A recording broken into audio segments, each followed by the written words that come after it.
చెప్పండి అందరూ కూడా. అపరాధ మైక్ రావట్లేదండి, మైక్ అక్కడ బంద్ చేసి పిల్లలు.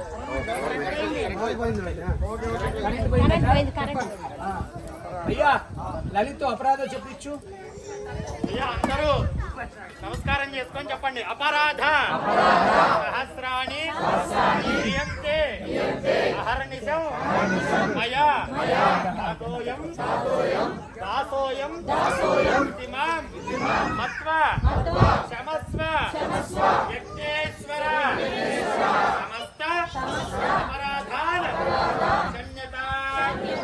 5 మార్లు గట్టిగా చెమ్మలు వాయించుకొని గణపతి కొట్టికాలు వేసుకోండి.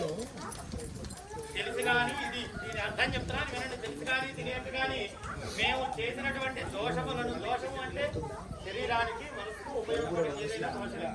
పాలకూర తింటున్నాం కదా అని జిల్లేడాకు తిన్నాం అనుకోండి ఏమవుతుంది? అట్లాంటి పనులు తెలియక ఇప్పటికిప్పుడు మేము దాని ఫలితాన్ని అనుభవించకపోయినా మాకు అది తెలియక మేము చేసుంటే దాన్ని క్షమించి మాకు సత్ఫలితాలని మాత్రమే ఇవ్వు యజ్ఞేశ్వర అని చెప్పి ఆ యజ్ఞేశ్వరుడికి శిరస్సు వంచి అందరూ నమస్కారం చేసుకోండి. యజ్ఞేశ్వర భగవానికి, యజ్ఞేశ్వర భగవానికి, యజ్ఞేశ్వర భగవానికి. ఇంకొక కొబ్బరికాయ ఉంటుంది చూడండి, మీ దగ్గర ఉందా? ఆ కొబ్బరికాయ కొట్టాలి.